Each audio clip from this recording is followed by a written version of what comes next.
Leftists and other miscreants are upset that the Supreme Court has decided to hear an abortion case that could overturn Roe v. Wade and make it harder for leftists to slaughter children, which apparently is something leftists enjoy for some reason. The case involves a challenge to a Mississippi law which bans abortion after you can hear either a fetal heartbeat or a baby screaming, "Please don't kill me, I'm just a child, have some humanity for the love of God," whichever comes first. The law is being challenged by the Center for Non-Existent Rights and the Spread of Absolute Evil and the cult of Baal, which defends a woman's right to sacrifice her child to the dark gods of ancient Palestine until the harvest comes in or Jehovah destroys our cities with fire and brimstone, whichever comes immediately after you can hear the fetal heartbeat. Various abortion supporters have made their arguments on CNN in preparation for making them in public. For instance, Planned Parenthood leader I Am Legion says it's unfair to bring the case before a Supreme Court with so many Trump appointees.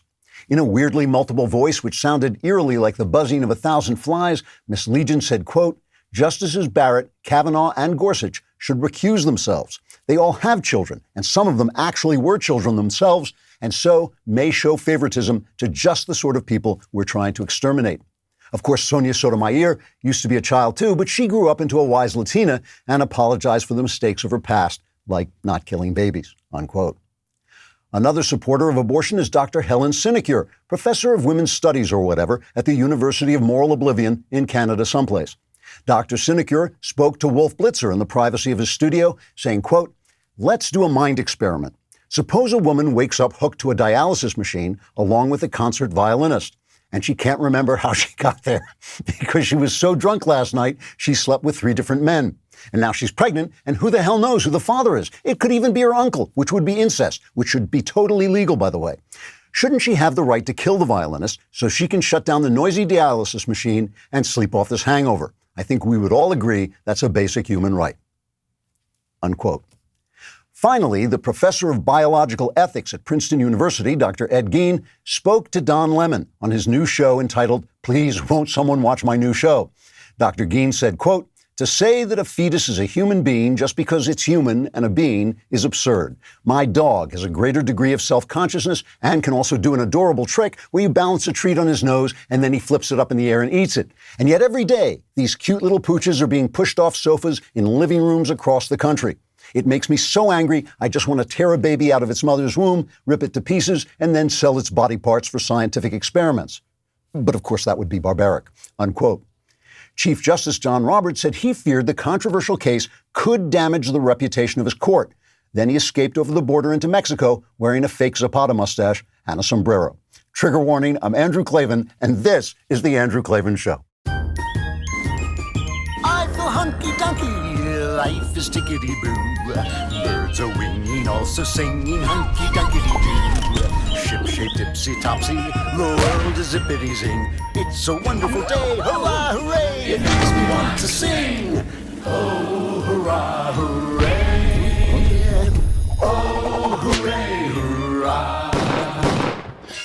All right, the vast right-wing conspiracy known as Klavanon continues, and I remain homeless. The birds have their nests, and the fox has his den, or whatever the hell a fox has. But the son of Klavanon has nowhere to lay his head. Just to show you how crazed I am at this point, my wife and I are living in Airbnbs, several Airbnbs before we can move into our new home.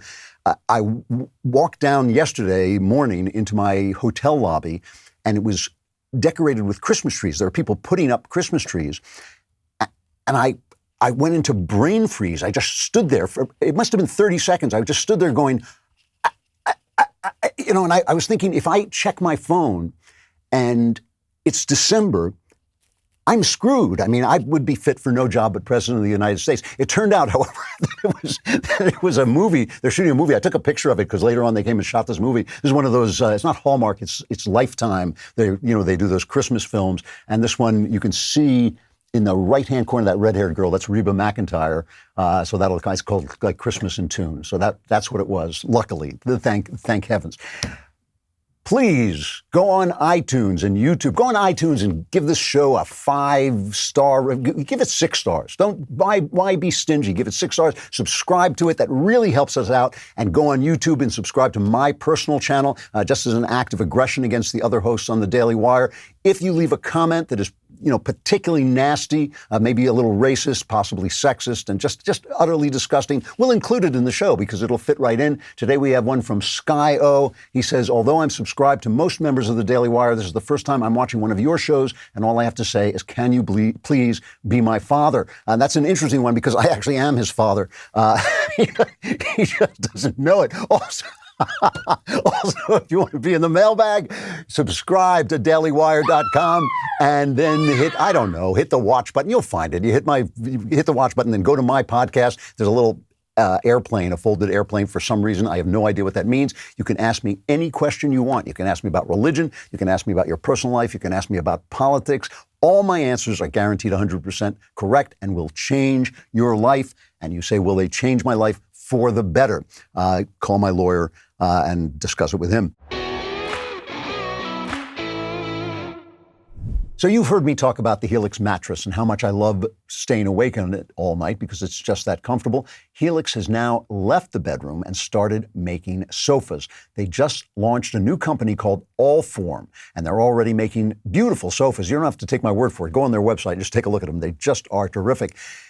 What makes them so cool is that it is the easiest way to customize a sofa using premium materials and at a fraction of the cost of traditional stores. You can pick your fabric, it's spill, stain, and scratch resistant, the sofa color, the color of the legs, sofa size, shape, and make sure it's perfect for you and your home. And if getting a sofa without trying it in a store sounds a little risky, don't worry, you get 100 days to decide if you want to keep it. That's more than 3 months. If you don't love it, they'll pick it up for free and give you a full refund. They even offer a forever warranty, literally forever. Allform is offering 20% off all orders for our listeners at allform.com/Klavan. That's allform.com/Klavan. So my favorite literary critic is a guy named Stephen Greenblatt. He is a wonderful, wonderful literary critic. And like all talented American writers, he is related to my family. Just about every talented writer in America is somehow related to me. I've never met Greenblatt, but his mentor was my father-in-law, Tom Flanagan, who was a very, very talented novelist and a brilliant English professor. He was the head of the English department at Berkeley when I was there and met his daughter, which is how I graduated from Berkeley. By stealing his daughter. But anyway, Stephen Greenblatt, you may have heard of Stephen Greenblatt because he wrote a book called Will in the World about William Shakespeare. It was an actual bestseller. And I just love him. I'm going to say something critical about him. So I want to make it clear, first of all, that his books, I just love his books. They're like eating cake. They're full of incredible scholarship, wonderfully clear writing, brilliant ideas. But as far as I can tell, he is a complete atheist and part of that kind of secular Jewish culture I've talked about before. He doesn't believe in God. And because he doesn't believe in God, he sometimes, as brilliant as he is, as great a scholar as he is, he sometimes does not understand what he's talking about. I mean, or at least the way he talks about it seems to me ridiculous. And that's, only on occasion that does it do it, especially when he's talking about something that has to do about God. So he wrote this book called The Rise and Fall of Adam and Eve about Genesis and its effect on Western culture. And he talks about St. Augustine.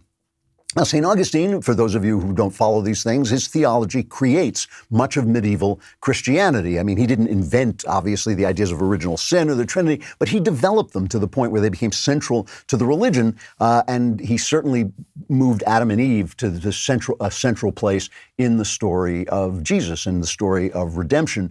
And so all of us, anybody who is a Westerner, anybody who has been touched by Western culture, all of us are shaped by St. Augustine. Every single one of us, whether we want to be or not, whether we like it or not, his ideas are part of who we are.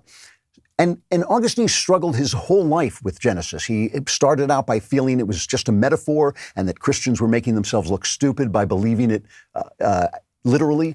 And he wrote in his Confessions, he wrote this kind of metaphorical explanation of what he thought Genesis means, which sounds bizarrely like Einstein's theory of relativity. It's really nuts, like he's writing in the 4th century, so it's really bizarre. But later on, he began to feel that no, there was literal truth here, and he had to explore it, and he was doing that, I think, when he died. He never finished his book about it. So Greenblatt is writing about this guy who is central to all of our lives, central to the story of Adam and Eve. And he goes off into this Freudian interpretation of Augustine's life, where he turns it into an Oedipal drama, which is the drama of a boy wanting to kill his father and sleep with his mother, which has been largely debunked. I mean, it's certainly been debunked as normative. Most people do not have an Oedipal complex. Most people do not want to sleep with their mothers or kill their fathers.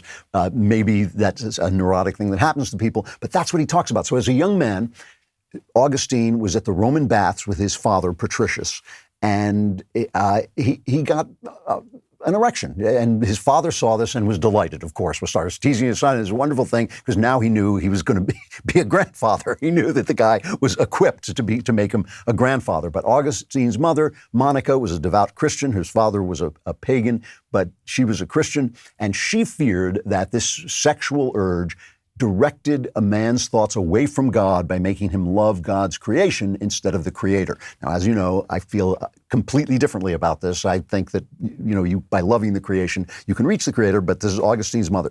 Okay, so he feels this is a formative moment. Greenblatt feels it's a formative moment in Augustine's life, and that the struggle between father and mother is what sweeps Augustine into this Oedipal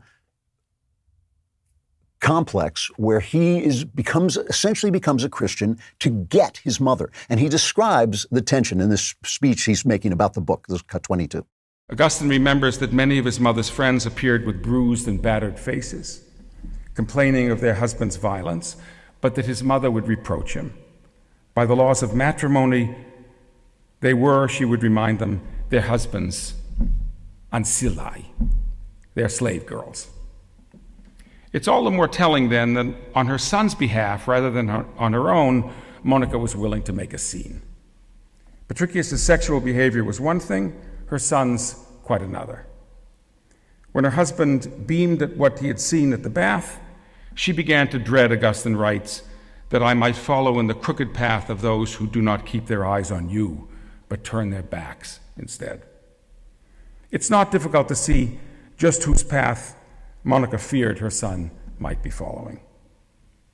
She set about deliberately and systematically to drive a wedge between son and father. So he sees this as a family drama, the great ideas of Western culture being formed in this man's mind and in this man's life. And all he really sees is this, as I say, an Oedipal drama, this tension between father and mother that he feels is sexual. And he finally ends up in the book talking about this moment where Augustine and Monica are talking about God, and they both have a simultaneous spiritual experience, which Greenblatt interprets as an orgasm, basically, that they finally have, son and mother have finally had sex together. But of course, it's all spiritual. Nothing like that is happening at all. Because he doesn't believe in God, he doesn't really care what Augustine is actually talking about, the ideas that he's thinking about. He can't imagine that the mother is trying to get Augustine to become a Christian because she believes that God is real and God wants him focused on the things of God. All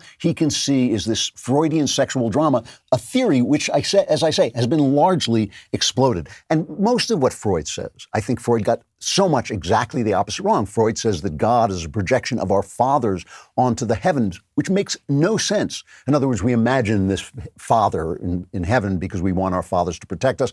But what evolutionary fairy tale could make us feel that our fathers should be just, or our fathers should be, infallible and powerful the way God is? It seems so much more likely that what we're projecting onto our fathers is the face of God, and that our fathers fail by various degrees to live up to that, and we move on to the thing beyond the creation, to the Creator. I bring all this up in order to talk about Israel and the Jews, and about history itself, which I feel we look right through if we are not talking about the Jews and God. We cannot understand this. We had this talk on Backstage, and everybody was talking about American aid and Hamas are terrorists and all this stuff, and all, obviously all political interest. But I feel we are missing what Jew hatred is about. And that's what we're talking about, especially right now on the left.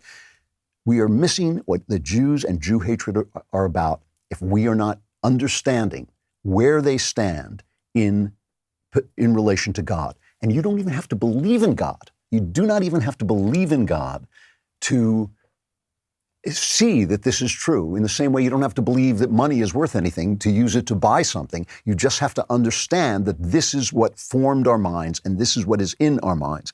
You know, Jew hatred is so enduring. They call it the oldest hatred for a reason. It's so enduring, it's so universal, it's so recurrent that it's got to have a deep explanation. All the things they come up with to explain it, Israel did this and, Jews behave this way and this powerful Jew got people angry, whatever it is they explained it when they explain it by social standing, none of that explains it. It has to be the Jewish place in our relationship with God. The Jew hatred flagged a little bit after the Holocaust. That's the world I grew up in. And I used to say, I even wrote this somewhere, that we were holiday Jews. We were living after the Holocaust. So after that Jew hatred had subsided, people were ashamed. They saw where Jew hatred could lead and it had subsided, but I knew it was going to come back. And now it's back, and it is back with a vengeance, and it's breaking my heart. It breaks my heart to see it. So, the New York Times is now finally reporting it, and they say in the wake of clashes, we'll get back to this in a minute, in the wake of clashes in Israel and Gaza, synagogues have been vandalized and Jews have been threatened and attacked. Now, why would that be? I wonder what would inspire that. Could it be the words of Democrats like this, cut 6?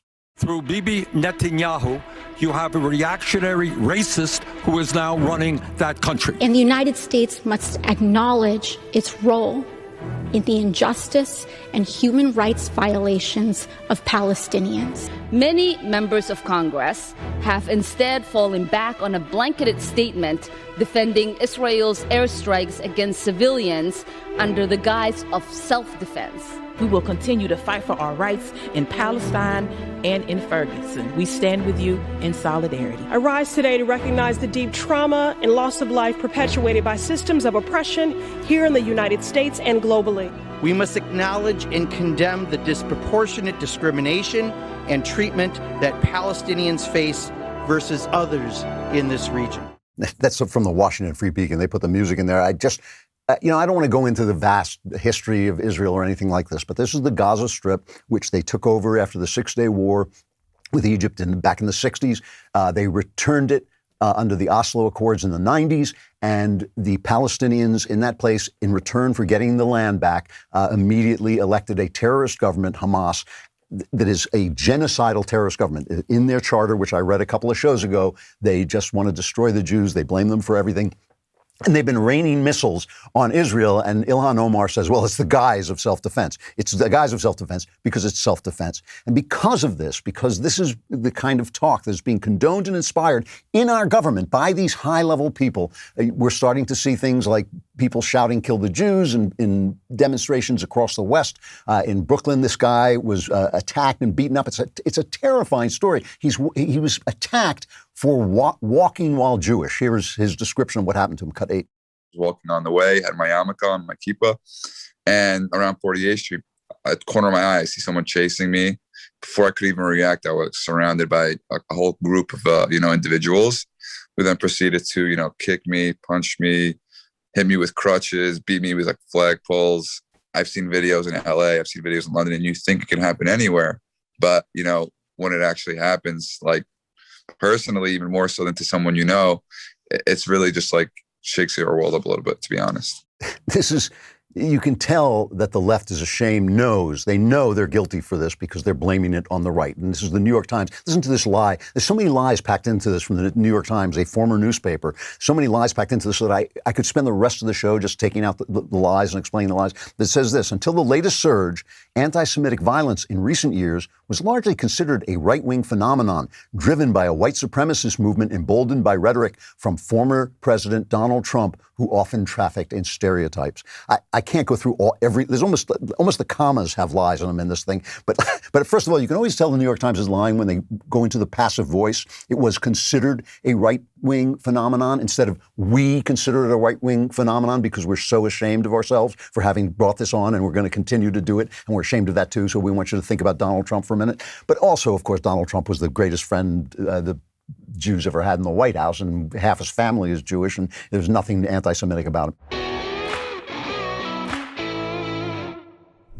have to say, the more I learn about how much your privacy is compromised online, the more I want to surround myself with security systems.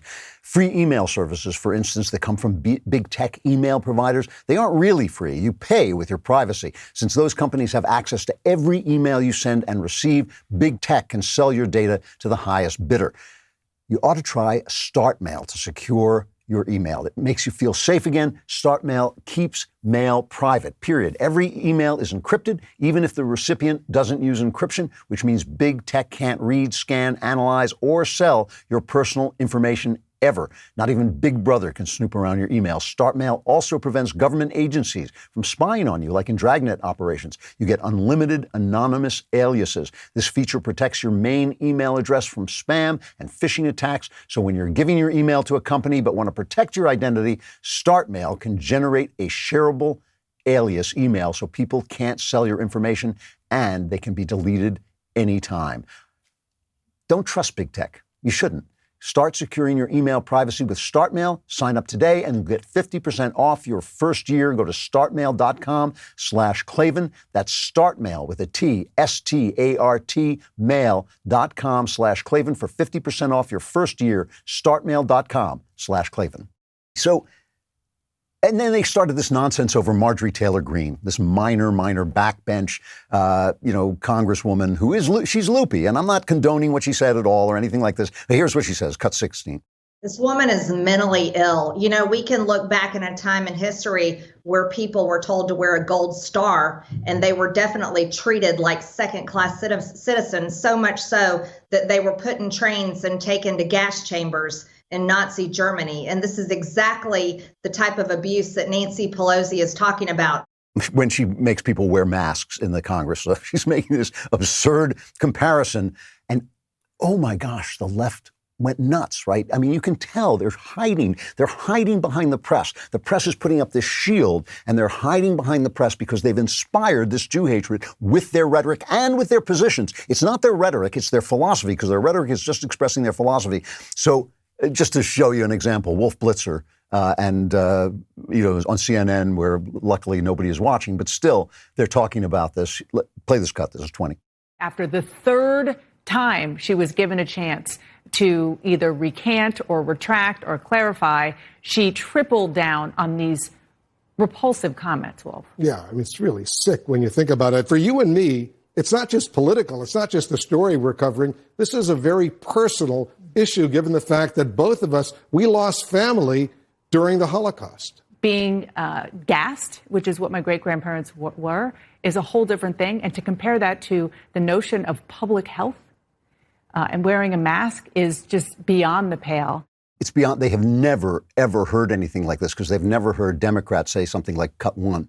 This week, 82 years ago, Kristallnacht happened. It was the Nazis' warning shot across the bow of our human civilization after 4 years of a modern-day assault on those same values by Donald Trump. Okay, now I'm going to use an extreme example.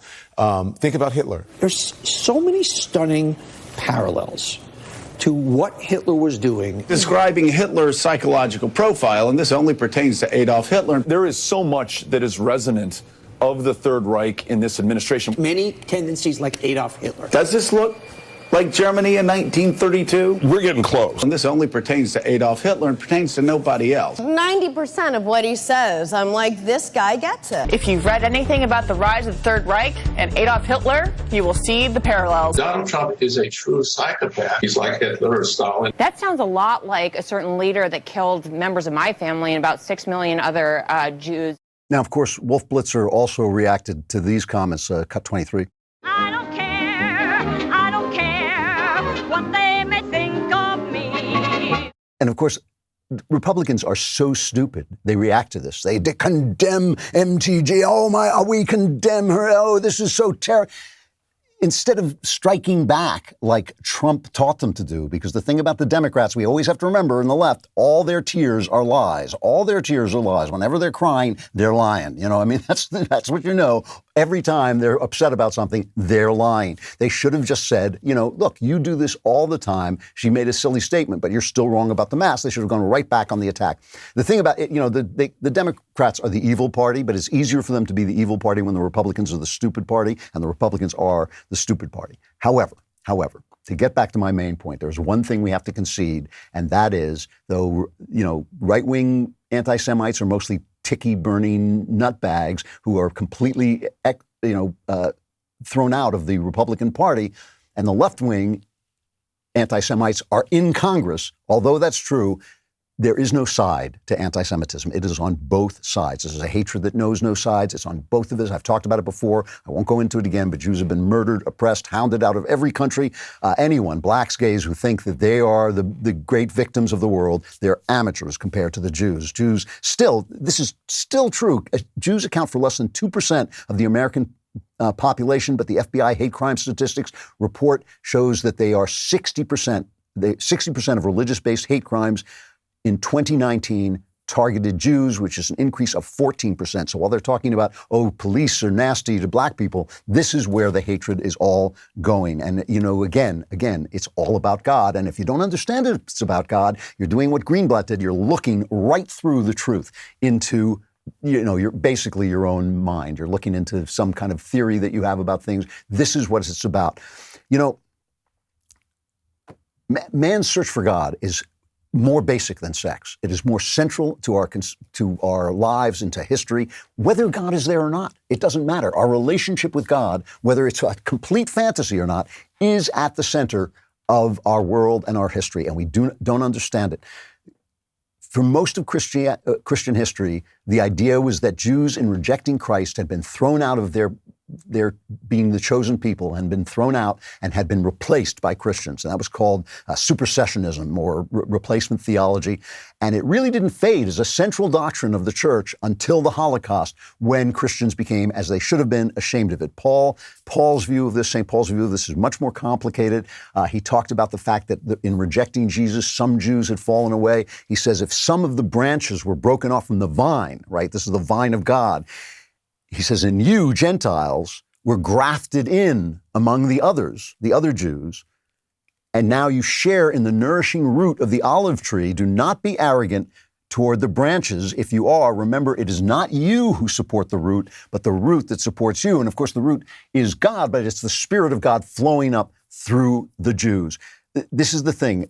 When Jesus says in the Bible, you are the light of the world, when he says you are the salt of the earth, he is talking to the Jews. He's not talking to your minister. He's not talking to the Presbyterians. He's not talking to the Catholics. He is talking to the Jews. And yes, the Jews, like sheep, go astray. This is what the whole Bible is about. The Bible is about the Jews and how stubborn they are and how they keep going wrong, and God gets angry at them, and all that is true. But God does not break his promises. He never breaks his covenants, and the Jews are still, as I have often said, part of the body of Christ, even if they're the part of the body of Christ that doubts, even if they're the part of the body of Christ that is struggling with faith in their own Savior. All right. However, in the story of the Jews, the Bible is the history of a cycle, right? It's the history of God being thrown out by man, being rejected by man in the garden, coming back in, choosing a man, Abraham, and through him coming back into the world through the history of the Jews.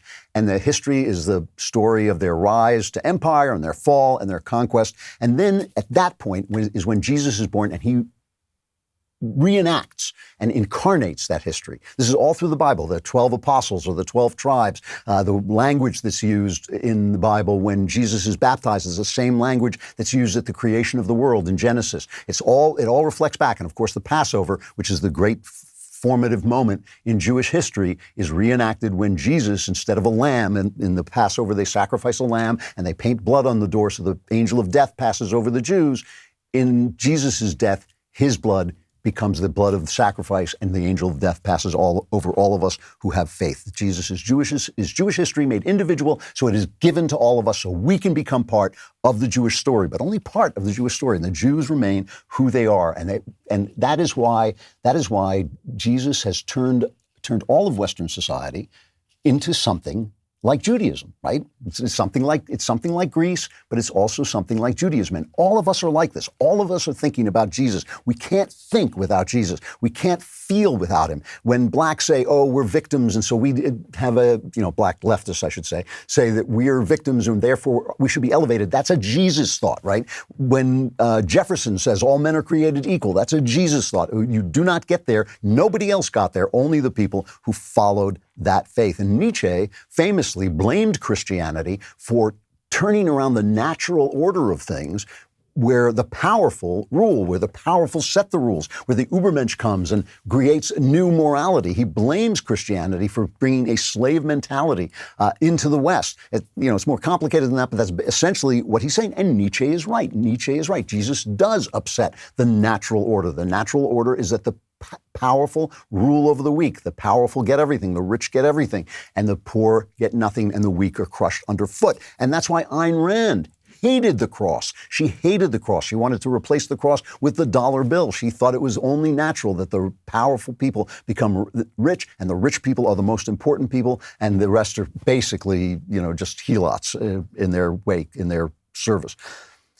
But the idea that the poor belong to God and that the suffering have God's company is something that was brought into Western thought by the Jews and is still here, and is why people hate them, right? With our natural urge to power, with our natural desire to worship the powerful, with our natural urge to give away the freedom that God means us to have, we hate the Jews. We want to be ourselves rather than Christ. We want to live out our own desires rather than Christ's desire for us. We want to worship power, money, and celebrity. We replace God by violating his laws of creation. We want to make the laws of creation, which is why the same people who believe that abortion is a good thing, or that you can magically transform your gender, or that they can force fairness on the world by just having all the power and sacrificing the principle of freedom, all of those people end up hating the Jews because the Jews brought God into the world and remind us of God. And because we are, to some extent, in some way, the Jews, and we wish we could get rid of it. We wish we could make it stop. In the end, we hate Jews because we hate ourselves, and we hate ourselves because we hate God, and we hate him because we ain't him. We hate him because we want to have the power that he has. We want to be the arbiters of good and evil. We want to remake the world into our image instead of his image. And we're helpless without him. We literally can't even breathe without him. Any path we take, but the path of Christ, we end up hating the Jews, which is why I always say anti-Semitism is the devil's flagpole. When you see it, you know his camp is there. So as you know, I'm homeless. You know this because I keep whining and complaining about it, and I plan to keep doing that, by golly, until I have a home. And when I do have a home, there's going to be Ring security on that thing, because Ring lets me know what is going on at your home all the time. It's peace of mind knowing that your home is protected. The best thing about it, besides Ring being a powerful asset for your home, is that Ring is also an affordable whole home security system you can easily install yourself. It's never been more important to be able to see who's there or what's happening anytime around the house, inside or outside. You can see it all with one simple app, no matter where you are. With Ring, my family and I can keep an eye on our home no matter where we are, right from our phone, talk to anybody who is there at any time from any place. It is just terrific. Start protecting your home today with Ring Alarm. Go to ring.com/Klavan to get your Ring Alarm security kit today. You can build the system that's right for your home and have it up and running in minutes. That's ring.com/Klavan, ring.com/Klavan. And his name is John Cena.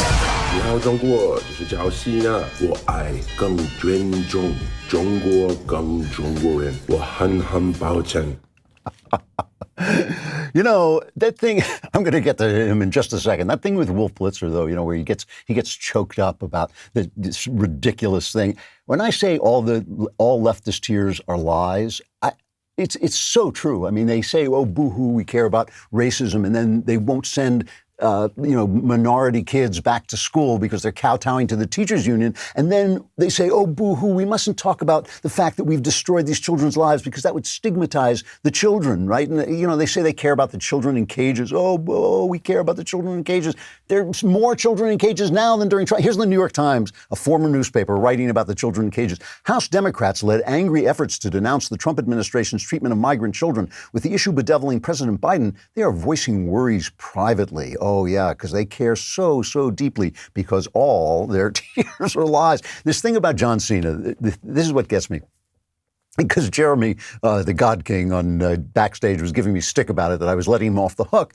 But it's not. It's because I'm not letting him off the hook. I'm just pointing out that he's the famous face, but he represents something else. What happened, obviously, for those who don't know or haven't been paying attention, he was promoting Fast and Furious in China, and apparently he speaks Chinese. And in one of these interviews, he called Taiwan a country. Now, Taiwan is a country. It is a better country than China, mainland China. It's called the Republic of China. This is where Chiang Kai-shek escaped with his nationalists after Mao Zedong took over China. And the Chinese don't want it to be recognized, and America has always kind of played it both ways. We've kind of said we recognize it, but we don't really recognize it. And he said it was a country in an interview, and then he came out and apologized in Chinese. This is what he said. 你好，中国，这是赵西娜。我必须说，现在，在《速度与激情》中，我做很多采访，很多，所以在一个采访，我有一个错误，我必须说，现在就是很重要。我爱跟尊重中国跟中国人。我很抱歉对我的错误。And you probably understand most of that. That hun means in Chinese means cuck. So I am such a cuck. I have to say, just to take a moment to say that I always enjoyed the Fast and Furious franchise because all the cool, tough guys in it have shaved heads. There's The Rock and Jason Statham and Vin Diesel, and I actually believe that it is a secret Klavan franchise, that they're sending a message to people. How some people hold up Q for QAnon. I think this is the shaved head sending a kind of secret message of Klavan. In fact, what I think we should do is go on the other guys' shows on their, you don't have to listen to them because that's a waste of time, but go on the other guys' shows on the Daily Wire and on YouTube and just leave a shaved head with a K on it, and see if we can recruit some people into this. Here's my point about this, though. My point is, it's fun to pick on John Cena, and it's fun that this tough guy with the big muscles and all this is actually a spineless cuck.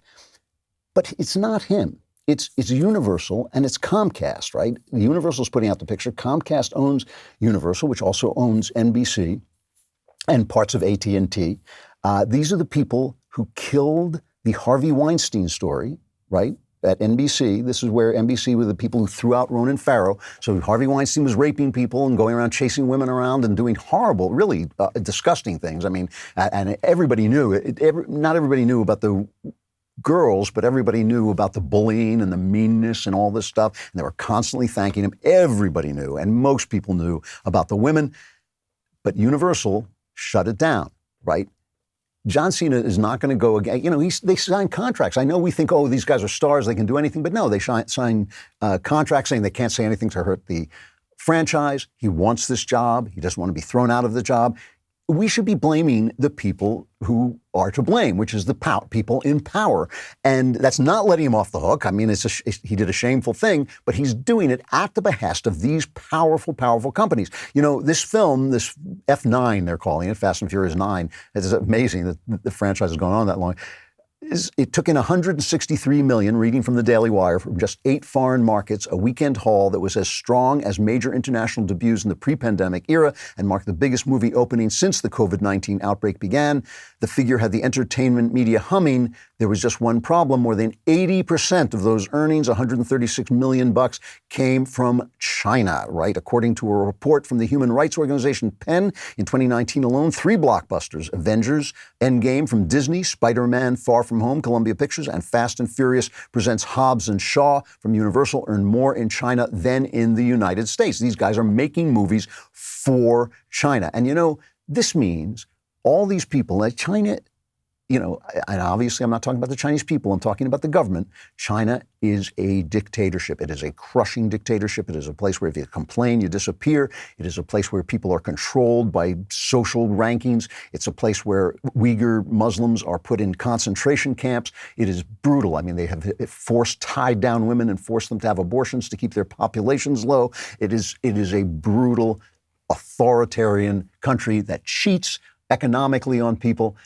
So all I'm saying about this is when actors and actresses get up at the Oscars and they tell us about what fools we were to elect Donald Trump, and when they tear up and they cry, all their tears are lies. All their moral preening is baloney. All of it. And you know, I love the movies. I love these movies. I was watching, what was I watching? A Woman in the Window, which is kind of a B movie, but it had all this amazing talent in it. It had every single person was played by a big actor. Amy Adams and Julianne Moore are in it. It's like watching these two actresses in their one scene together. It's like watching two heavyweights. They're terrific. It's watching two heavyweights slug each other in the ring. It's brilliant. I love it. It's just when they get up and start telling me about their politics and telling me how to understand race and telling me all the things that America has done wrong, it's all garbage. And I think, you know, and it's true of all of these guys, all these businesses. You know, I was in Washington, D.C., and I was near Chinatown, and there's all these big signs on this bank saying, you know, don't be racist to Asian people. And I thought, you know, if you can afford that sign, you're doing business with China. Shut up, you know? This is one of the most tolerant countries on earth. If you're a Chinese American, you're an American. There's nowhere else that's true. There's nowhere else you become an American. It's like, yeah, whatever, you're an American. You know, can you talk English? Can you be an American? Can you run a business? You're in. We really don't care. And the incidences of Asian violence that have sparked up are not about any kind of particular deep racism. They're about social relations, basically between Asians and blacks. It's the Jews is a problem. Jew hatred is a problem. This is not a problem. And if it's a problem, you're not the ones who should be lecturing me. This is what drives me crazy about it. It's like every time, everything they cry about. You know, it's the exact same thing with the story about the Chinese virus, right? A year ago, we started to suspect, we had good reason to suspect that the Chinese virus or the Kung flu or the flu Manchu or, you know, Mu flu pork, whatever you want to call it, was created in a Wuhan lab where they're strengthening these viruses, probably so they can kill us all. You know, that's probably why they say as well. It makes it easier to explore the virus, especially when it's killing Americans. But we pretty well suspected this, and yet not only was here's Dr. Fauci lying about it. This is cut 10. If you look at the evolution of the virus in bats and what's out there now, is very, very strongly leaning towards this could not have been artificially or deliberately manipulated, the way the mutations have naturally evolved. Someone will say, well, maybe somebody took it from the wild, put it in the lab, and then it escaped from the lab. But that means it was in the wild to begin with. So, utterly absurd, but of course the press just jumped on board, right? Not just the press, not just the media calling it hoax, Vox calling it a hoax, all this people calling it a hoax, all the fact checkers calling it a hoax, but you were banned on Facebook. You were labeled on Facebook as putting out false information. If you said, you know what, I think this was made in a lab. Oh no, it was wrong. It's bigoted to say it's anti-Asian. You know, they just will say anything to stop the truth from coming out. So why is Facebook now? Facebook has now announced that it will no longer do that because the Democrats say it's okay. The Democrats say, Facebook and all the other big tech guys are suing Ron DeSantis in Florida because Ron DeSantis is pushing a law where they're not allowed to cancel candidates in an election race. They're not allowed to censor speech during an election in Florida. And they're saying, well, what do you want, a state-run internet? It's already a state-run internet. What they don't want is a red state-run internet, right? So why is the media doing this? Why is the media doing this? Here's a guy named Willis Krumholz, a writer at The Federalist. He just makes this point. He says, Vox is owned by NBC, which owns MSNBC, which is owned by Comcast. Comcast and NBC have extensive business ties to China. Thomson Reuters has sales and offices in China. ABC is owned by Walt Disney, which has extensive ties to China. Now this is owned by Discovery, which has business in China. The Washington Post is owned by Amazon, which via Amazon Web Services has ties to China. CNN is owned by AT&T. Guess what? Has business ties to China. The analysis isn't as simple as examining a simple percent of company revenues, because China sales are often growing faster or are projected to grow faster. These parts of the business carry disproportionately more weight. All I'm saying about these guys is when they lecture us about our terrible racism in this country, where we're putting Uyghurs in concentration camps, oh no, that's not us. When they lecture us about the way we treat black people by, doing terrible things to them, like electing them president, how on earth, what kind of cruelty is that? How could do that to a black man? This is a place where I think that black America is one of the richest countries. It may be, I think, the 15th richest country on earth. Black America may be the 15th richest country on earth. It's somewhere around there. I'm speaking from memory, but it's somewhere around there. This is a good country for people. And why are these people lecturing us? Why are these people who are turning a blind eye to what is being done to people in China? Why are these people who will kowtow to them, apologize to them, send out these poor actors to get laughed at while they sit back there? He's laughing at John Cena, but I'm counting my money here. I'm in great shape. I watched this great documentary the other day called Uncle Tom. And I highly recommend this. And I kind of was reluctant to watch it. It's made in part by Larry Elder. And I was a little bit reluctant to watch it because it's got Larry Elder and Candace Owens and Jesse Lee Peterson and Herman Cain, all these people that I love, but I know what they have to say. So I thought, well, I don't really need to watch this guy. I know what I have to say. It's a terrific movie. It is riveting. It's touching. It's funny. I highly recommend it. My favorite scene in it, now I always love Jesse Lee Peterson, but my favorite scene in it is Herman Cain, because he just is overflowing with this kind of Christian hilarity. He's just, everything makes him laugh, and he's just got ebullient, and he's just as great. And black conservatives get called things by leftists, especially white leftists, that are utterly repellent, just nauseating, racist slurs that they feel free to hurl at black people if they're conservatives. Like, how dare you think for yourself? How dare you not think like, white people are telling you to think? It is genuinely disgusting. And I've heard it myself, by the way. In conversations with leftists, I've heard them say things that my jaw dropped. And if I said them, Jeremy would come in here and take me off the air because they're disgusting. Who would say them? Except that leftists, white as snow, leftists feel absolutely justified in calling these guys, these men, most of them terrific guys. These are all guys I really like a lot and very much admire and respect. They feel free to call them names. So they asked Herman Cain, how do you feel when people call you these horrible, horrible names? And Cain just burst into laughing. And he says, I'm going to quote my father. And his father was obviously a very wise man, but he was an unlearned man, right? He was an unlearned man. And he said, my father used to say, I doesn't care. That's what Herman Cain said. I doesn't care. And that has immediately become my instantaneous reaction to all leftist hysterics, weeping about race, weeping about children in cages, weeping about feminism. Oh, the Me Too movement is so important until Joe Biden is plausibly accused of throwing a woman against a wall and jamming his hand up her. Then suddenly it doesn't matter anymore. I doesn't care. I doesn't care, because all their tears are lies, but they do taste so very, very good. So I made my will a long time ago, because at my age you could go like that, and also I don't have any money.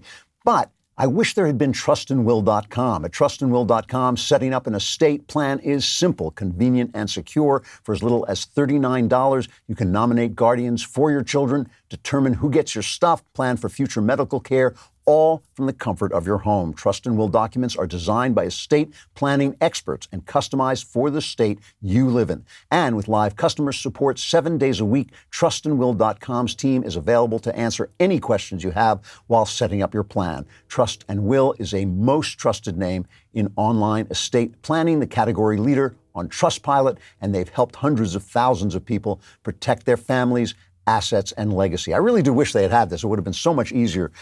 You can gain peace of mind at trustandwill.com/Klavan and get 10% off, plus free shipping of your customized legal documents. Don't wait. Go right now. This is really important. Get 10% off plus free shipping at trustandwill.com/Klavan, trustandwill.com/Klavan.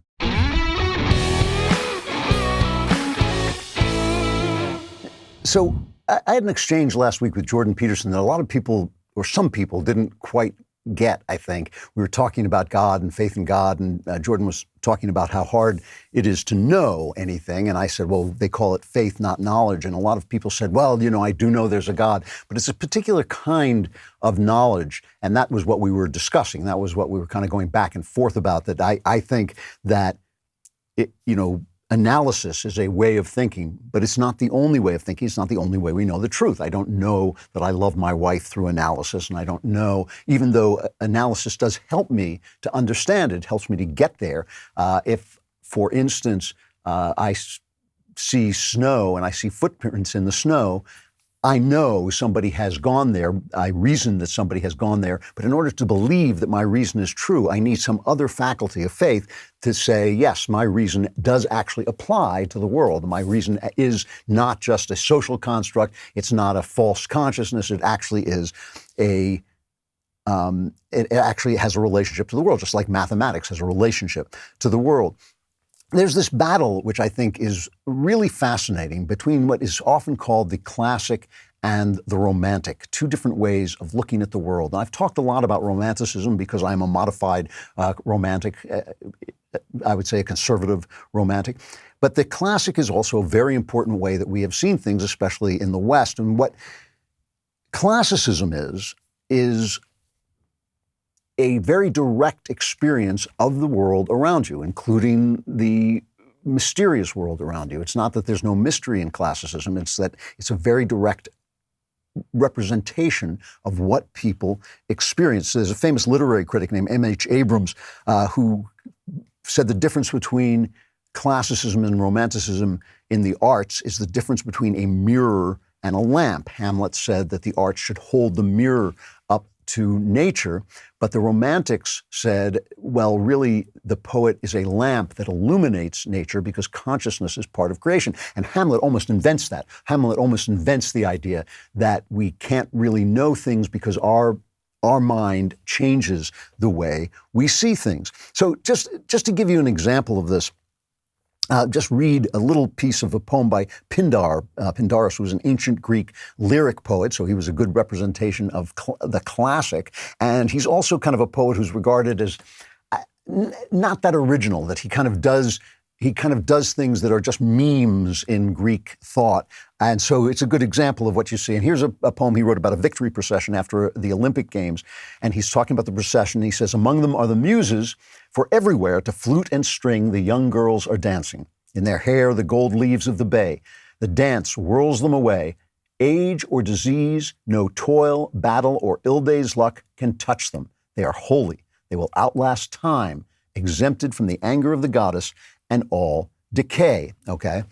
Now, Keats wrote a very similar passage. John Keats, one of the greatest of possibly the greatest of the Romantic poets in the early 19th century, wrote the famous poem Ode on a Grecian Urn, where he described a very similar scene, but he described it on the urn. So it was frozen. And the thing that made these people immortal was that they were frozen on this urn. And for a moment in his mind, he kind of enters into that eternity of frozenness. And he talks about how happy the lovers are here because they'll never finish the kiss that they're in, and how happy the bows are. He says happy love, forever warm and still to be enjoyed, forever panting and forever young, all breathing human passion far above. But by the end of the poem, he steps out of the urn, and the urn travels on into time, leaving him behind to die, essentially. And this is where we get the famous line where he says, when old age, he's talking to the urn, he says, when old age shall this generation waste, thou shalt remain in midst of other woe than ours, a friend to man, to whom thou sayest, beauty is truth, truth beauty, that is all ye know on earth, and all you need to know. In other words, the human experience in Romanticism, the human experience, the human co-creation of reality becomes an issue, and it starts to create questions and problems. Goethe, who is one of the famous creators of Romanticism with a book called The Sorrows of Young Werther, later renounced Romanticism, and he said the classical is healthy, romantic is sickness. Well, why did he say that? Why did he say that looking at the way that people feel about reality and how they co-create reality is a sickness? And the answer is pretty clear. Romanticism starts by questioning the role of consciousness in the creation of reality, but it can end in questioning whether reality is there itself. If I feel like a woman, do I suddenly become a woman? If I'm co-creating reality, why can't I change my gender? Why can't I say that aborting a baby is right instead of wrong? And this is the sickness, the romantic sickness that Marxism has been playing off for all these years. You think you're happy working and having a job and having dignity and being self-supporting, but really that's false consciousness. You are actually oppressed. And this is why guys like Jonah Goldberg and Steven Pinker are always railing against Romanticism. But Romanticism came into being after the French Revolution, or really around the same time as the French Revolution, I should say, when they were touting the age of reason. Everything was going to be reason. All would be reasonable. And of course, the age of reason ended in a reign of terror because we don't just know the world through reason. We do know the world through some kind of emotional engagement with it that gives us reality, and it's very difficult to know where that starts and where it begins. And another place you see this reflected in the arts, this is actually a really good example. In America, where our big art for the last 100 years has been the movies, you saw it in acting. We went from classical acting to romantic acting. And I'll show you what I mean. Here's a clip from a great movie, one of my favorite movies, Ben-Hur. It's 1959, and this change came right around now, right as we moved from the late 50s into the 60s. You see this change from classical acting to romantic acting. And one of Charlton Heston's, I think, big griefs, I've read a lot about Charlton Heston and his sense of failure, even in his great success. I think that Charlton Heston was a classical actor at a moment when classicism was dying. And here's this scene in Ben-Hur when he's talking to his Roman friend. He's the Jew, Ben-Hur, and he is Judah Ben-Hur. And he is talking to his Roman friend, and they realize they can't be friends anymore because one represents Rome, and Ben-Hur, Judah Ben-Hur, is loyal to the Jews. I would do anything for you, Messiah, except betray my own people. In the name of all the gods, Judah, what do the lives of a few Jews mean to you? If I cannot persuade them, that does not mean I would help you murder them. Besides, you must understand this, Marcella.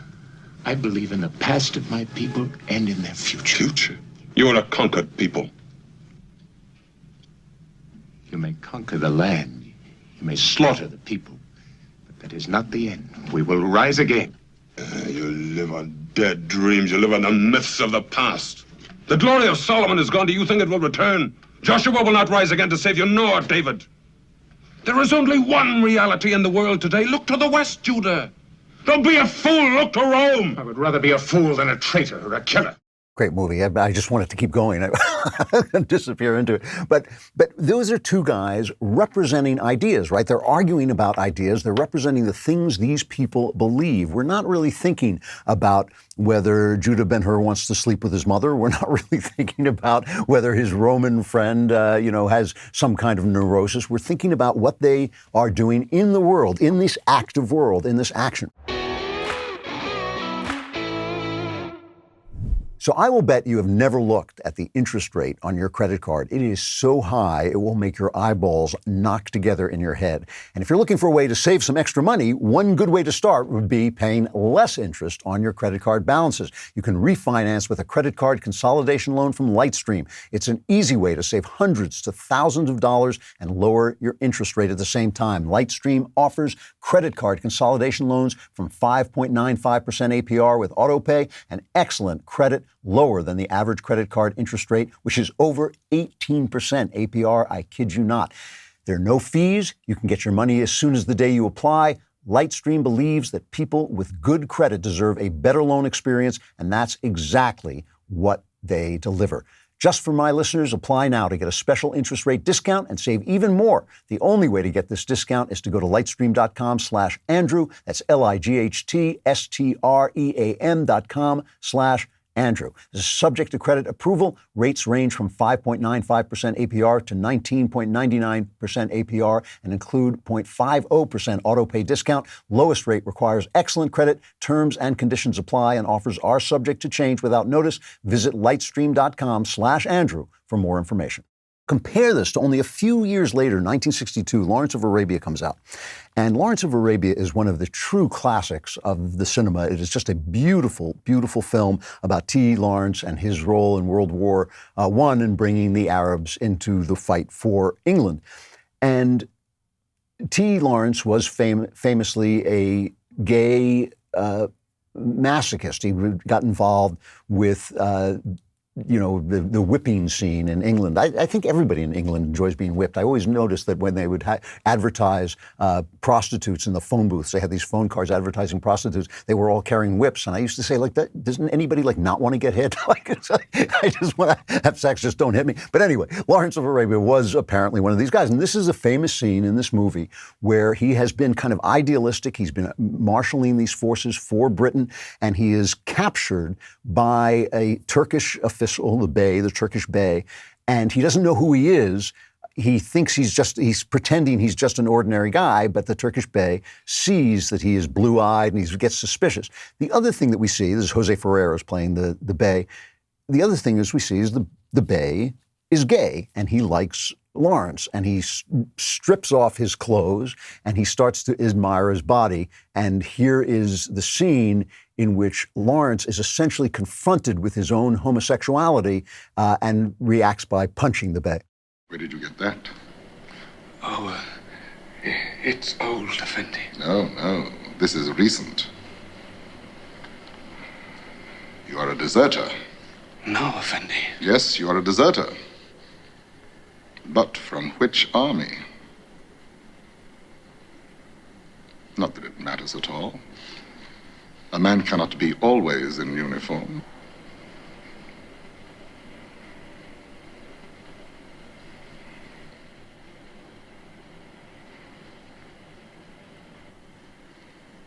Your skin is very fair.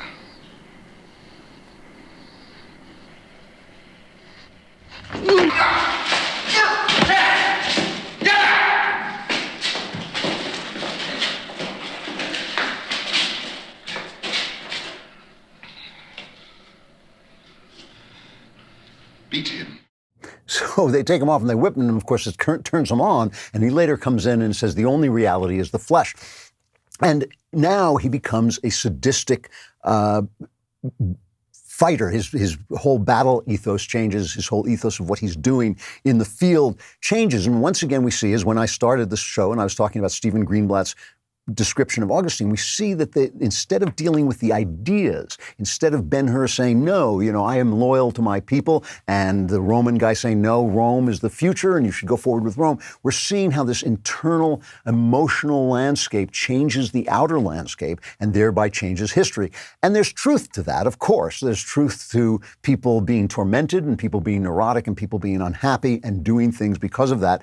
But there's also a real truth to the fact that certain ideas strike us as true and guide us and inspire us and have us do what have us do the things that we do. And so there's some kind of balance between the classic and the romantic where the truth lies. But ultimately, as we go forward in American acting, we then go from this point to Marlon Brando. And Marlon Brando recreates acting and in the method system where you go into yourself and you discover who you are and what you feel, and then you become the character, essentially. Laurence Olivier's famous line about this is, why not just try acting? It's so much easier. But here is the famous, this is one of possibly the most famous scenes in all of movies, when he's talking to his brother Rod Steiger, also a great method actor, about the fact that he betrayed him. He was going to be a boxer, and now he's just a punk because Rod Steiger made him throw a fight. This is one of the most famous scenes in the movies.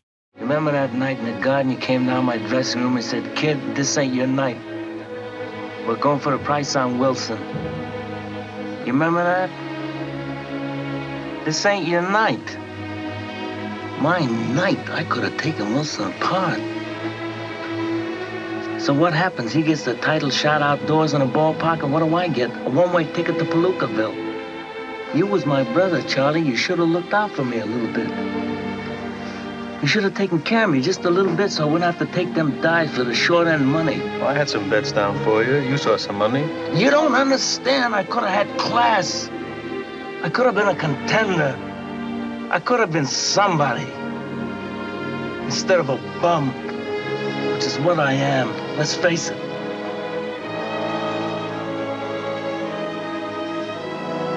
It was you, Charlie. I could have been a contender, one of the most famous lines in American movies.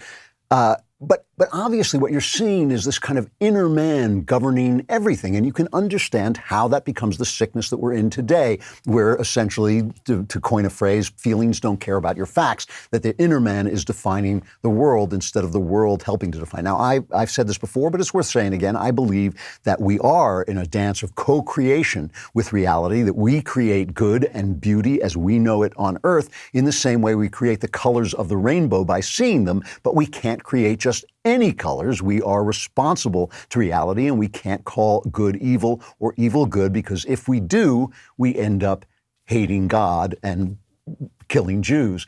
And I think that is the balance that we're looking for, and the balance that we've lost. And this struggle between classicism and romanticism is at the core of Western culture and of our history.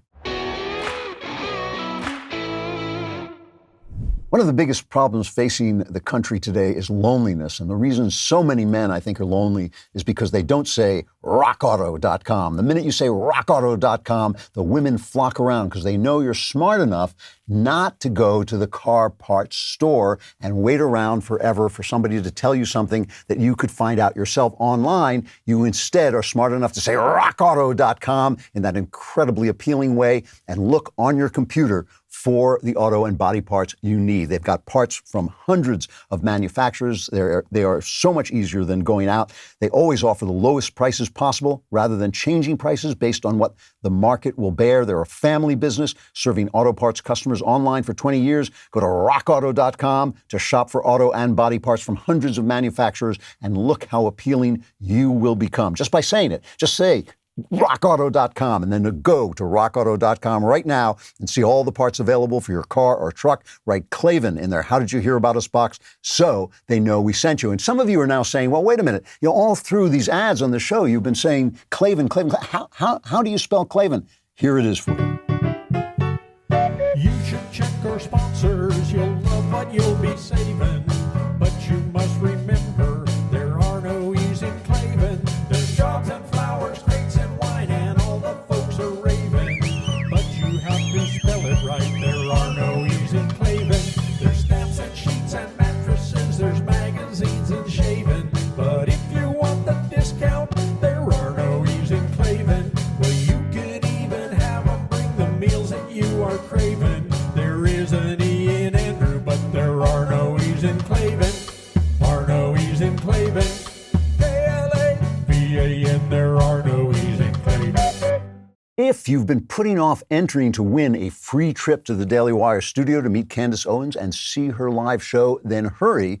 This is your last chance. If you sign up now as a Daily Wire member with code VIP, you'll get 20% off your new membership and be automatically entered for a chance to win a trip for two to the Daily Wire studios to see Candace live. This deal ends on Memorial Day, so do not wait another minute. Not only will you be meeting Candace, you'll be getting an inside look at her studio and front row seats to watch her take down leftists live and in action on her talk show, Candace. You're not going to get another chance, so don't sleep on it. Go enter now to win 2 VIP tickets to a Candace VIP pass now at dailywire.com/subscribe using code VIP for 20% off.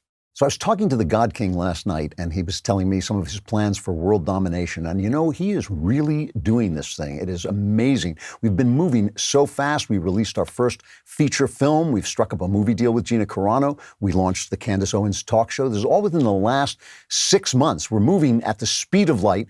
And I'm excited for the future. I'm really happy to be a part of it. And I want you guys to be a part of it too, and we want to thank you for making it all possible. So we want to continue to include you in our future plans. Every day on my show, I talk about a lot of amazing products and services from sponsors I love. I use them myself, but we want to get to know you better so we can choose our sponsors with you in mind. So go to dailywire.com/Klavan and fill out my audience survey to tell us a little more about yourself. And to sweeten the whole experience, those of you that complete the survey will be entered to win a $1,000 gift card. But you can only take the survey once per Daily Wire show. So if you want to increase your chances of winning $1,000, go listen to Ben, Michael Knowles, or Matt Walsh to get access to their surveys as well. Again, my survey link is dailywire.com/Klavan. We'd love to hear from you.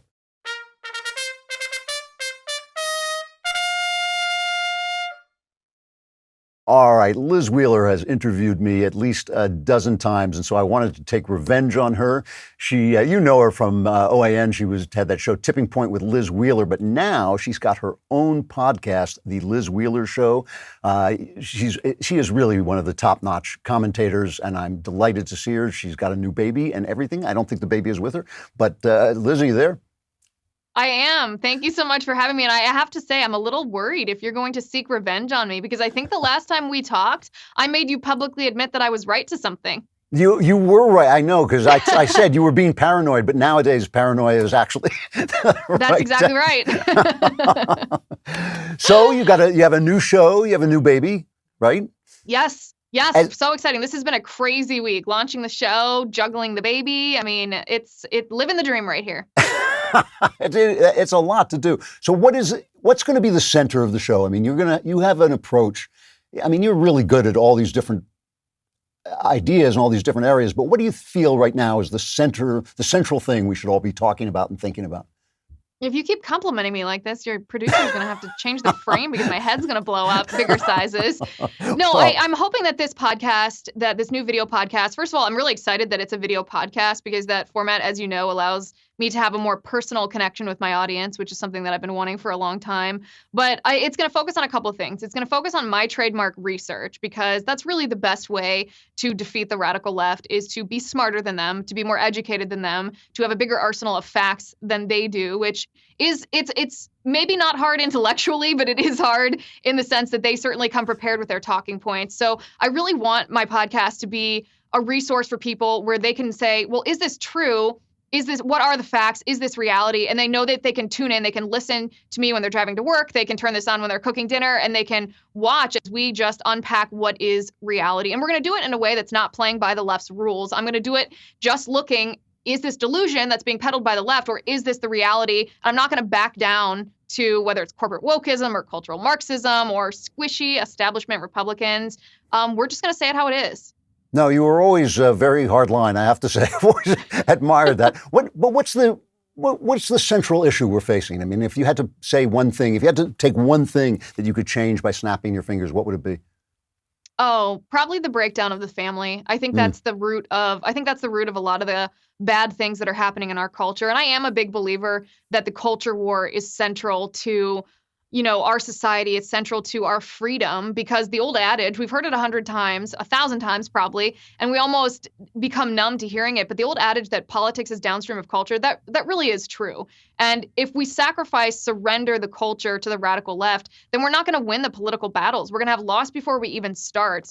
And conservatives, and I do point the finger at our own side, our own movement, not just our elected officials, but the people in our movement as well. For the past 60, 70 years, we've really acquiesced and surrendered many of the cultural institutions in our nation that underpin our moral society. And that includes the family and marriage, and it extends to the public school system and the university system, to religious freedom, to, Hollywood, movies, books, music, entertainment. And we've allowed the left to take over those institutions to the point that we are back on our heels. We're playing defense. And so we not only have to fight the culture war, the central part of the culture war is the family. So, I was just watching this terrific documentary called Uncle Tom, and there's a lot of black conservatives talking about the destruction of the black family by leftist programs, by the Great Society, and losing fathers. And a lot of times I look at young guys, and I do think, when a guy gets married, he feels like he's given up his freedom. This is something that is generally true of guys. But in the old days, in my day, when you got married, you also felt that you were getting something of infinite value, which was getting somebody who would give you a home, give you some place where you belonged, and where you were the father, you had authority, you had some. A lot of that's gone. I mean, it seems to me that if you marry someone who's working just as hard as you are, if you're marrying someone who is not as interested in making a home as you might want a home, what are you getting? I mean, what is in it for guys now to become fathers, to become husbands?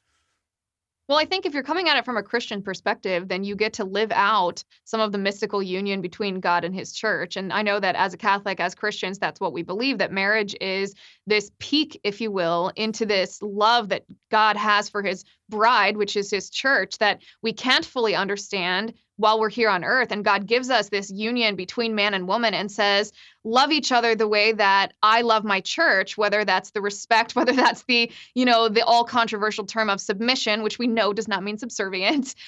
He tells us that this is a peek into the union between us as God's children and God. And so it doesn't have to be a situation where you're talking about a 1950s housewife who cleans the house in her high heels and has her husband's dinner on the table for him when he comes home from work every day. That's fine if that's what you want to do, but it doesn't have to be practically set up like that for you to have this really solid, and I'm talking about culturally solid in addition to spiritually, this really culturally solid institution that prevents a lot of societal ills, right? You don't have people on welfare as often when they're married. You don't have people that are mentally ill. You don't have people that are physically ill as often when they're married. You don't have people that are committing crimes as often as when they are married. And when it comes to children are, I think, 82% less likely to live in poverty if they have a married mother and father.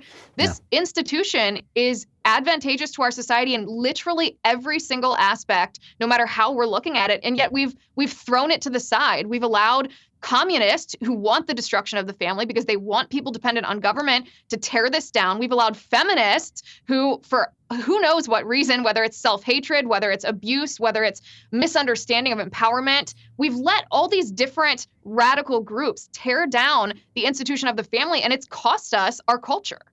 That's first of all, that it's a great answer, the answer that it is a spiritual relationship and a peek into spirituality, because I found that to be literally the case. I mean, one of the reasons I came to God was understanding that this love that I was experiencing went far beyond this marriage, and the marriage was a symbol of something, and I was living that symbol. It actually does happen. It actually does work in real life. Putting the left aside for a minute, and how I wish we could, something seems to have gone terribly wrong with the internet, with social media, with the dissolution, the distancing of from one another in physical terms. Guys watching pornography and actually having more fun with pornography than with a human being. People thinking that they are friends, people bullying each other. Is there any way around this, or is this our fate? No, I mean, it comes back to the same cultural institutions, right? So one of the reasons that so many men are addicted to pornography or turn to pornography is because of a godlessness in our society. The reason, in my opinion, that godlessness is on the rise is because you're no longer allowed to talk about God. You're longer allowed to talk about faith in the public sphere. You're not allowed to even say the word God in Pledge of Allegiance, during the Pledge of Allegiance in public schools. This used to be, Drew, something that was taught to children from when they were very young. We understood, as our founders intended, that our free society, our constitutional republic, was made for a moral people and would not continue to exist for another. That was literally, the founding fathers said that when they created our nation, and that was taught to children. It's no longer taught to children. In fact, religious freedom is ridiculed. It's actually persecuted in many ways when people live out their faith in the public sphere. And so this has cost us this really important foundational aspect of our society, which has led to things like objectifying women and the degradation of marriage. And I'm talking about pornography with both of those two things. And it's cost us this moral compass that we have, which, I mean, you can look at what's happening in Hollywood. You can look at the songs that are on the top of the charts. You can look at Cardi B's WAP, and you can see that conservatives haven't really been winning the culture war if that's the kind of stuff that's reigning supreme right now. You know, it's funny, there's an argument going on among conservatives, an insane argument, where somebody, Yaff, I think, made a joke about making a big deal about licensing reform, professional licensing reform, which actually is an important subject. But there are all these right-wing intellectuals saying, no, we must talk about this. And I thought, like, yeah, if you want to lose every election from now until forever, because these are the things that are actually affecting people's lives. I really do believe that. Well, you know, when you talk about people falling away from God, now, obviously, the left is hostile toward God. They've actually booed God at one of their conventions. But they don't have the power to simply talk people out of their faith. Something else seems to me to have been happening. I mean, is there a natural progression away from God as technology becomes more, ubiquitous, or is there something else that's going on? Is there a way back, I guess, is the question I really want to ask you. I don't know if I would point a finger at technology, because technology in and of itself also has the power to do immense good. It has the power to allow the gospel to be heard by people who maybe wouldn't have otherwise heard it. I think, honestly, that some of the fault lies within the Christian churches, whether it's the Catholic Church, whether it's the dying Protestant churches in our country, whether it's evangelicals who have great intentions, but have sometimes set their cultural institutions. They've separated themselves from cultural institutions and created their own alternative institutions, which I understand why they do. But in the whole cultural situation, churches have failed to respond to people when they are getting bombarded by all these anti-God messages. They have failed to say, here's why you're here. Let us teach you why you're here. Let us teach you how to refute this propaganda that you're hearing, this anti-Christian propaganda that you're hearing. Let us steep you in God's word. Let us, allow you to be to evangelize to other people by equipping you with the tools that you need. Churches haven't done that very well, I don't think, over the last century. Maybe in the Catholic Church since Vatican II, the Catholic Church hasn't done a very good job of it.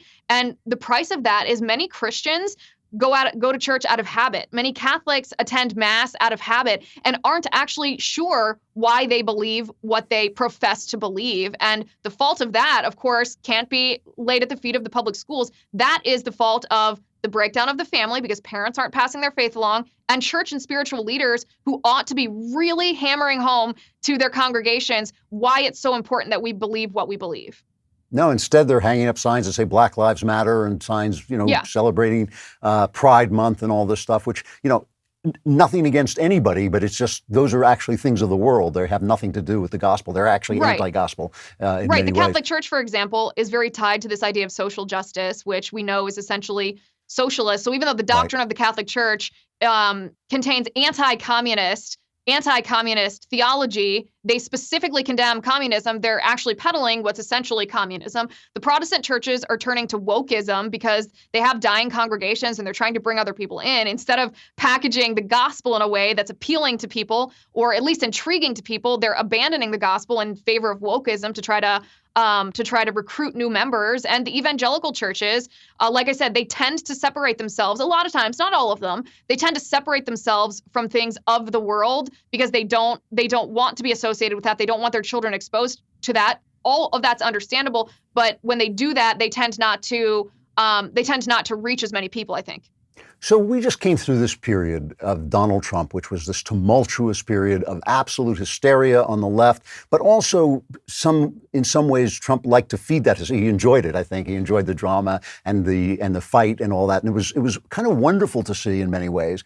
But it's now left us, I mean, Trump is gone for now, and it has left us in this interesting place. Do you think things have changed? Has Trump changed anything, or was he just a kind of passing blip on the screen? No, I think one of the most important things that we've learned over the past 5 years during the Trump presidency and in the short time thereafter is that conservatives as a whole, and this is people across the country, and maybe not even just conservatives, maybe common sense thinking Americans who don't want to identify with either party, conservatives crave bold leadership. They don't want someone who is going to go to Washington, D.C. and sell their soul. They don't want someone who's going to go to Washington, D.C. and be a squish. They want someone who will identify reality. Right? That's one of the things that people liked the most about Donald Trump is that he wasn't particularly spectacular with his words. And people loved that because he just identified what everybody was thinking. And that's a skill in and of itself. But people want that. They see that the Democrats are peddling delusion, whether it's telling little kindergartners that they can be boys or girls depending on how they identify, and that can change by the day. Whether it's telling high school athletes that the biological male they're competing against is actually a woman and therefore it's fair. Whether it's telling people that unborn babies aren't really babies and therefore we can do whatever we want, rip them limb from limb. People see that the Democrats are peddling delusion. People crave reality because we're in this post-truth cultural era right now where it's not just partisan bickering anymore over what's true and what's false, who's lying and who's telling the truth. We're in a battle for the very soul of reality, and people want to hear that from both thought leaders and elected officials. So I suppose there's a two-part question. The first question is, do you think Trump will run next time? I don't know. I think he's going to tease it up until the last second. I think it probably depends on the temperature of the country. It probably depends on if there are other viable candidates. I'm not sure. I don't have any insider information into that. I guess at this point, my true gut feeling would be he's going to tease it up until the end and then ultimately not run. But I have no information that backs up that opinion. No, but I actually agree with it. I mean, just if I had to guess, that's what I would think was going to happen. Are there people that you like? Or there people that you're looking toward? I am the most skeptical pessimist when it comes to politicians. I don't believe in identifying like rising stars because I think they always, whenever you put a politician on a pedestal, they will betray you. They will disappoint you. No question. I'm automatically skeptical, especially if someone says this person's a rising star and they're great. I'm like, are they? Will they be in a year? We'll wait and see. So I really pick out individual actions more than individual people. I think Ron DeSantis has done a really good job with rolling back the COVID restrictions, which, by the way, he did implement at the beginning, so he's not perfect either. But he's done a really good job rolling them back. He's also done a really good job with school choice and with critical race theory. And I think he's probably planning on running in 2024 from the looks of it. A number of times during this conversation, you've mentioned reality and a crisis in reality, a war against reality. I think it's fair to say. You mentioned now critical race theory. Many, many years ago, Peter Robinson on Uncommon Knowledge asked me why I kept using the word lies, why I kept talking about lies. And I said, because really now socialism only has lies to run on. This crisis of reality, and it really is. I've never seen anything like it, and I've been around since John Adams. I mean, this is like I've never seen people talking about pure delusion, like transgenderism, the idea that you can magically change your sex. And, not that there aren't people who are uncomfortable with their sex, but what has that got to do with who they are or what they actually are? Critical race theory, which is bigotry straight up, this kind of notion that if you are white, you are inherently a bigot, you're inherently a bad person. This absolute delusion. I just read a poll saying most Republicans don't believe any of this stuff, but about half of Democrats do believe it. About half of Democrats do believe it. Where is that coming from? Is that also a God crisis, or is there some other thing that has arisen in our lives that have made people go basically insane? Well, in that case, I would suspect that the half of Democrats who buy into that garbage haven't heard the arguments against it or haven't heard viable alternatives, that they are caught in their own echo chambers. And it's easy. And I don't even blame them for being caught in an echo chamber in a sense, because it's very easy. If you don't if you don't view the world as a skeptic does, then you are funneled into public school when you were 4 or 5 years old. You are taught this from the very beginning. First, you're taught transgenderism in kindergarten, and then you're taught that white people are inherently racist. There's an Oregon school board right now that's going to force classrooms to hang not only the American flag, but the Black Lives Matter flag and the Pride flag, and include a, quote, land acknowledgement along with the Pledge of Allegiance. A land acknowledgement, for anybody who doesn't know that, is essentially saying that we are living on land that was stolen from the Native Americans. So children are indoctrinated from the very beginning in all of these different, essentially Marxist ideologies, that there's no true reality, that you're racist if you are a certain skin color, that you're identified by the color of your skin, that there's nothing you can do about it. There's no grace given to anybody, even if you apologize, that the family is a patriarchal structure, that everybody's a victim of some ism. And you're surrounded by this. So first it's the school, and then it's the woke churches, and then you see it online. You see it when you watch movies and when you listen to music, and politicians are echoing it. And on college campus, you're told that you are a violent transphobe or some such nonsense if you so much as, try to start a YAF chapter. And so it's easy in a sense to get caught up in this, to believe this, if you don't actively seek out the reality, if you don't actively seek out alternative sources. Yeah, the one thing that I'm hopeful about is America has gone through these things before. We do go into these panics and hysteria. It usually passes. Some kind of Yankee sensibility arises and people let it go. It's great to see you, Liz, and I'm so looking forward to the show. The Liz Wheeler Show is now available, I assume, wherever podcasts are sold, right? Yes, sir. And I would encourage people to get it actually on Apple iTunes, on Apple Podcasts, and give us a 5-star rating, subscribe, write us a glowing review, of course, nothing mean. Because this helps us, by the way. This is how you climb up the charts on iTunes. And if you climb up the charts, then other people will see it, and more people will hear reality than before. And if you do, watch it. Let me know what you think. It's great to see you. I will see you again. I hope you come back. And thanks, Drew. And I'll talk to you somewhere, I'm sure. Of course you will. All right. Bye-bye. All right, gather your problems around you. Kiss them goodbye. They're going away. It's time for the mailbag. Woo! Yeah! That was contributed by Micah Romine, which we appreciate. From Cynthia, Dear Andrew, I love your show. It's very funny. This is my question. Since you are guaranteed to respond with the best advice, I'm a 40-year-old Catholic woman. My husband is an atheist. We have a 4-year-old child. And unfortunately, my husband is basically asexual, even though he denies this. I can count every time we have been together as husband and wife. I've never been with anyone else. It is a miracle we have a child. We don't really hug or kiss or anything very often. I know he loves me in his own way. On the other hand, I had a male friend at the office who was older than me, and I have fantasies about cheating. I've had so many mental affairs, and I feel very guilty about them. Any advice, or am I just trapped into involuntary celibacy for the rest of my life? I'm opening my heart with this email. I hope you can reply. Thank you so much. Well, I'll tell you, there are two outcomes to this. Either it can be fixed or it can't be, right? Those are the two outcomes. And if it's going to be fixed, it's not going to be fixed in silence. It's not going to be fixed by nagging. It's not going to be fixed by anger or hints or anything like that. Is going to be fixed by a free and frank conversation with your husband. If he loves you, you say he does love you, then it is absolutely within your right. And I would say this is a very serious problem. I mean, it's a very serious thing to be asked to live without touch and hugging and kissing, and let alone sex. I mean, it's a very serious thing to have to live without sex. But all of this physical affection is a very important part of marriage and a very important part of life. And so it's very important. And if it's going to be fixed, it's going to be fixed by sitting down with him in a non-accusatory way, because men are incredibly sensitive on this subject, in a non-accusatory way of telling him that there's something very wrong in your marriage. There's a genuine large problem in your marriage, that there is a lack of physical affection, and that runs the gamut from kissing and hugging to sex. And you don't want him to say, oh, all right, well, if I have to, I'll have to. Obviously, that's not where you're trying to get.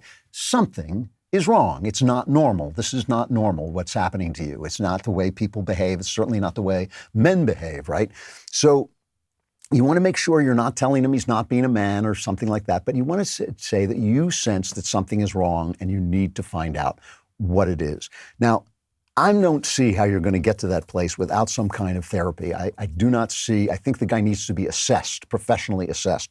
And And you should not say that to him, but I think it's true.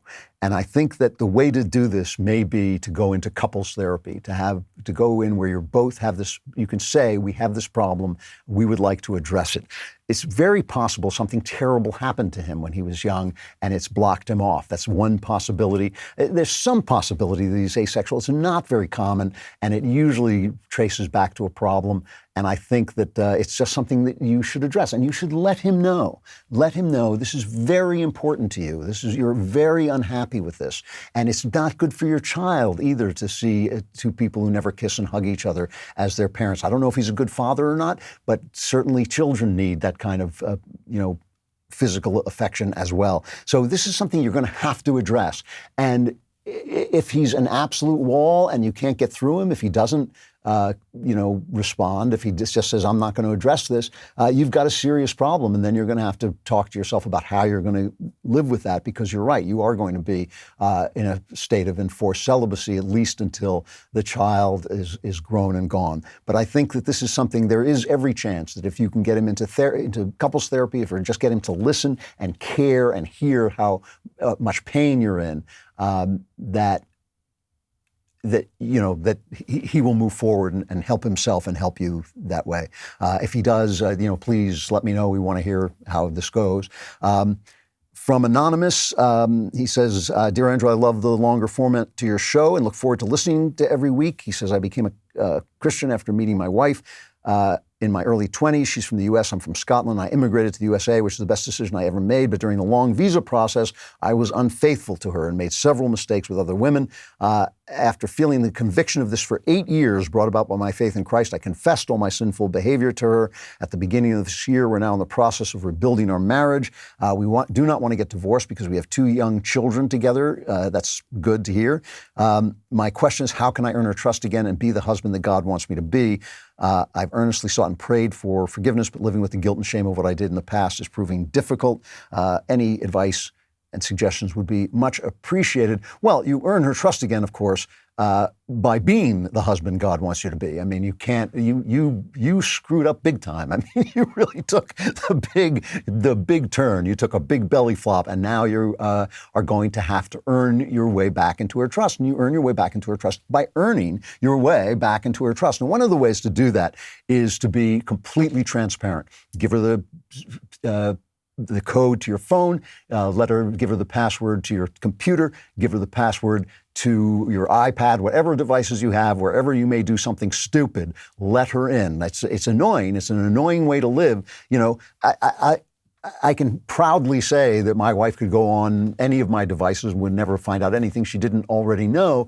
But, she doesn't do that, but she may, your wife may, and may feel that she has the right to do that. She may also want to question you constantly, obsessively about what happened with these women, and you are going to have to answer those questions, but I will tell you that doesn't help. It does not help for her to constantly live through it over and over again. It just exacerbates it and makes it worse.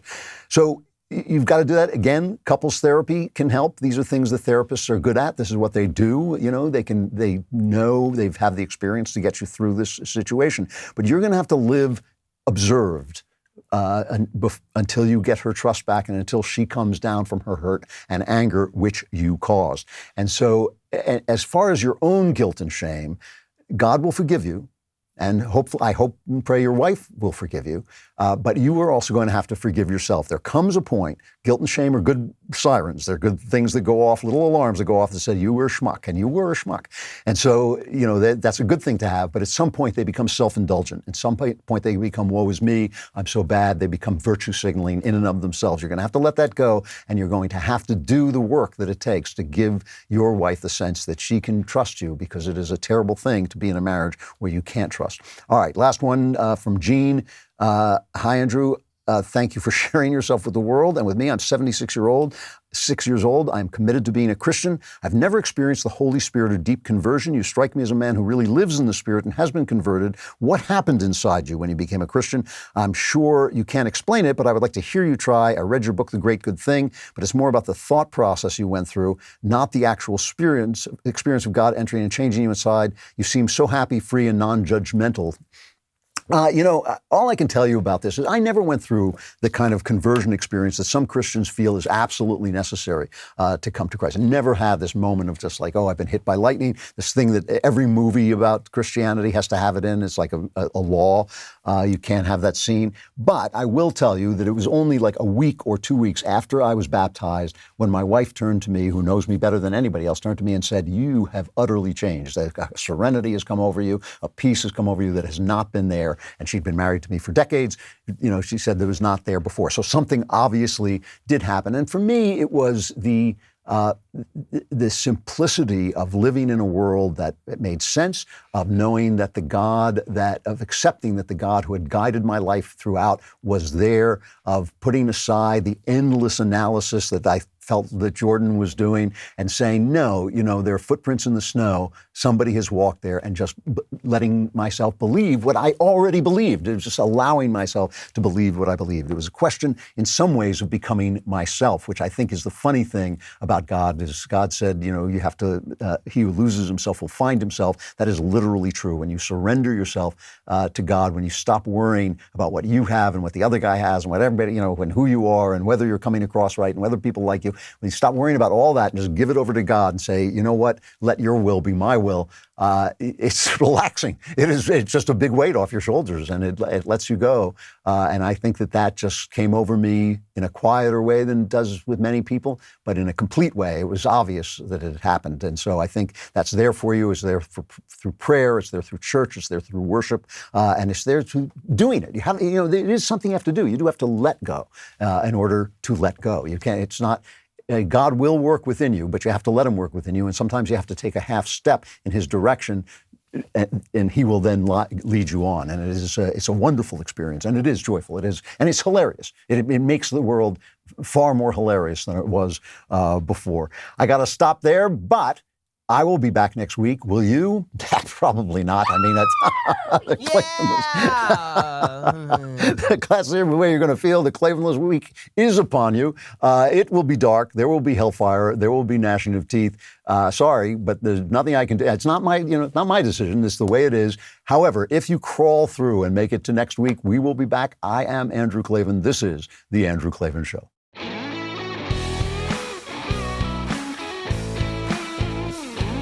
The Andrew Klavan Show is produced by Robert Sterling.